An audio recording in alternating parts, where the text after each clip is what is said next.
Welcome to today's news on TV9. I'm Ada Cho. In today's local news, a national scheme was launched to encourage the recycling of unwanted televisions, while the number of mortgagee sales continue to rise despite the weak economy. While our reporter goes to take a look at how local communities are celebrating Chinese Moon Festival. New search and surveillance laws giving more power to police and the government have come into effect this week. Some say privacy rights are eroding down a slippery slope as a result. Christy Zhao reports. The newly effective Search and Surveillance Act draws together powers that existed under 69 separate laws.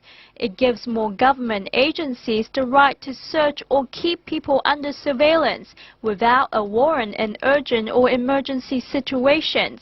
It also changes the right to silence and empowers judges to decide whether journalists can protect their sources.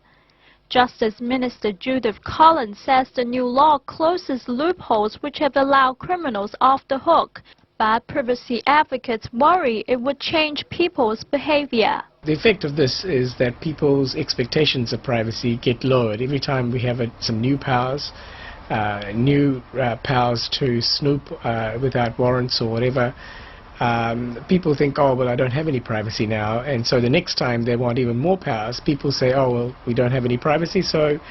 And that could create a chilling effect on people's right to speech. Because if people say to themselves, yes, I might be being watched at any time by the police, they might be more careful as to what they say. And so that is a chilling effect. It reduces our freedom of speech. And at the moment, it's a very minute level, but of course there is a slippery slope. The new law comes as the government faces intense scrutiny over the Kim.com case. Gehan Gunasekara says safeguards must be in place to ensure that George Orwell's 1984 doesn't become reality. The government will review the law in 4 years. Christy Zhao, 9 News. Police national crime figures were released yesterday, showing the number of overall crimes continues to drop, recording its lowest reported crime rates in more than 20 years. However, police said there is an increase in drug crimes figures as well as a rise in reported sexual assaults. The number of mortgagee sales in the first half of this year is close to figures last seen in the recession in 2009. Christy Zhai has more. The economy is recovering slowly, and that's reflecting through the number of mortgagee sales, which is rising again toward levels not seen since the recession. More than 50 properties are being sold by the banks every week, and in the first half of this year, the number hit 1,129, up from 1,007 for the same period last year. But property experts say the surge is likely due to banks selling off old stock and taking advantage of a lucrative seller's market. They don't necessarily show the current market because under the Property Law Act, which is the law that governs personal insolvencies and with respect to property, so mortgagee sales, it gives the bank the right to sell. They do take a long time to go through. It may be alarming to see such a high number of mortgagee sales 2 years out from the end of the recession, but David Whitburn says the effect on the general market is minor at best. In fact, quite a few mortgagee sales are frequently attended by both investors and homeowners as a way of perhaps getting a bargain, because it is hard to find a good value property right now. Whitburn predicts a gentle reduction in mortgagee sales as the economy gets better. Others say there are no signs which would suggest New Zealand was heading toward a recession similar to 2009. Christy Zhao, 9 News. Tradespeople are the latest groups of workers to migrate to Australia. More than 17,000 people aged between 20 and 29 have moved across to Tasman Sea in just 1 year. Most were in the technician and trades workers and professional categories. More action is put into recycling and keeping the country as green as possible. Amy Chin reports. With the launch of Digital Tally, there will be thousands of television sets going for disposal. This is where Abilities Group comes in. Led by Environment Minister Amy Adams, as much as 80,000 TVs will be recycled each year.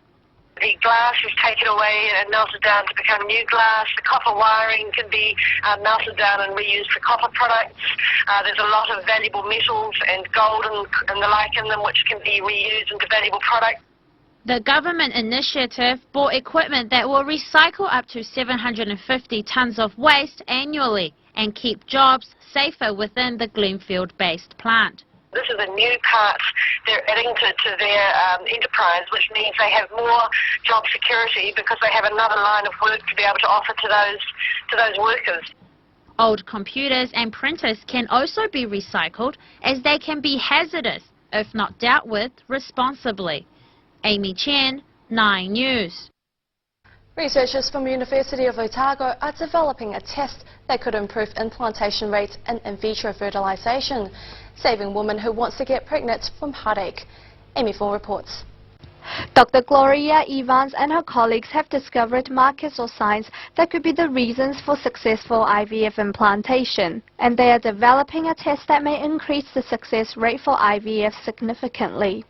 In this group of women with successful implantation, we found certain markers that we could detect by staining for certain proteins. And what we've found just more recently is that women with repeated failed IVF have different protein patterns. Often they're negative for this group of proteins, some of the proteins that we've been testing for. It may be possible in the future that women will be able to receive IVF treatments which may alter their protein expression, so their lining of the uterus will give a more receptive protein staining pattern. Currently there is a lot of funding spent on getting the embryo as good as it can be, particularly with PGD or pre-implantation genetic diagnosis, where couples can have embryos screened for genetic disorders such as haemophilia, and they can then select from a set of embryos which ones do not carry that haemophilia gene, and that processing costs in excess of $20,000 per cycle. And then the embryo, once it's been deemed to be free of that genetic disorder, can then be replaced back into the uterus, and we hope that implantation will occur. However, when the embryo is replaced back to the uterus, there is no indication to whether it will meet a hostile or hospitable condition, and this new test developed will be able to give indications whether those conditions will be hospitable to implantation. Currently, less than half of fertilized eggs implanted through IVF are successful. Dr. Gloria Evans is passionate about this research, and she's calling for female volunteers to help her confirm her exciting findings. Amy Feng, 9 News. The Prime Minister is backing the idea of moving Rugby League to Eden Park. This comes as the government has been criticised for underfunding the stadium's original redevelopment. Christy Joe reports. Auckland Council is considering the future of the city's major stadia, with proposals including shifting rugby league games to Eden Park and having Mount Smart Stadium as a training base. The idea already has the Prime Minister's backing, who says it's a better option to utilize both venues than having to spend $60 million for an upgrade. John Key also wants residents in the Eden Park area to learn to deal with a busier stadium, but those affected find his comments surprising, and they say it was the government's own fault that Eden Park is now $55 million in debt. We've got to remember that Eden Park was designed, largely funded and configured to suit the government for the Rugby World Cup.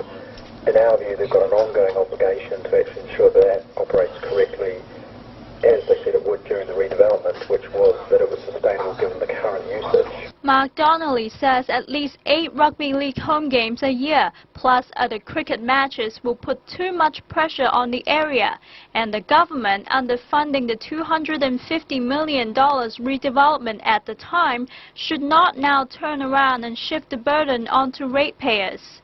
Meanwhile, league fans are also unimpressed with the proposed move, saying the 50,000-seater Eden Park would be too empty for the intimacy of a league game. The council has voted to undertake public consultation before deciding on the use of each stadium. Christy Zhao, 9 News. The annual Mid-Autumn Festival has become an occasion where people from different cultures learn more about each other. Christy Jai has more. September 30th was the annual Mid-Autumn Festival, and on the day before, a mooncake festival was held at Botany Town Centre's Market Square, where family and friends got together for a sample of festive food and entertainment. And it wasn't just Chinese among the crowd, as observers pointed to an increasingly diversified New Zealand culture. 我觉得是新西兰这种多元文化呢是得到认可的，当然是很多年了，但是呢今年好像活动特别多，是因为我感觉就是这个华社的人数在增加，然后社团在增加，然后这个也是说明我们这个跟主流社会的沟通在增加，都是一件好事情。 Others agree that it's a good thing. I've seen a lion dance before, but I haven't seen them get up on those, what do you call them? I think it's great. I think it's fantastic, and I think the opportunity for local Kiwis to see this is great too. For more than 3,000 years throughout East Asia, families celebrated the Mid-Autumn Festival by listening to stories of the moon goddess and jade rabbit while savoring on mooncakes. The legend still continues now, only with a much more diverse audience. Christy Zhao, 9 News. Now we have a TV9 host from Asia Focus, Julie Nixon, to comment on credit cards rates are too high. Credit card providers are making exorbitant amounts of extra money and interest each month by not passing on rate cuts to consumers. If the average interest rate on outstanding debt had been cut by as much as the official cash rate over the last 5 years, Kiwis could have saved themselves around $17 million a month. The official cash rate has fallen from 8.25% in July 2007 to 2.5% in July 2012, a drop of 5.75%. In the same 5-year period, the average interest rate cut on outstanding credit card balances dipped less than 1%. The average floating home loan interest rate has fallen by 4.5%. Consumer New Zealand Chief Executive Sue Chetwynd says credit card interest rates are way too high. That's an understatement, particularly when you consider the 2.5% cash rate. A comment by former Reserve Bank Governor Alan Bollard when leaving the job last month was that the cash rate would likely stay at 2.5 for at least the next year. The cash rate set by the Reserve Bank directly influences the price of borrowing money. So how can banks and other credit card providers justify the fact that credit card interest rates have fallen by less than 1% over the last 5 years when the cash rate has dropped by 5.75% and home loan mortgage rates by 4.5%? Bank of New Zealand Treasurer Tim Mayne says that while the cash rate has come down, the cost to banks of borrowing money has risen significantly with the global financial crisis. Mayne says credit card debt is not secured against an asset like home loans, so lenders have to be compensated for the higher risk with a higher interest rate margin. Chetwynd points out, though, that in reality credit card debt is not that unsecured. If you have any savings with a bank, the credit card provider is within their rights to use that money to repay the debt. The moral of the story is that consumers should pay back the full balance on their credit card every month, otherwise they should consider switching to another payment method. Thank you, Julian. Now let's take a short break and we'll be back shortly.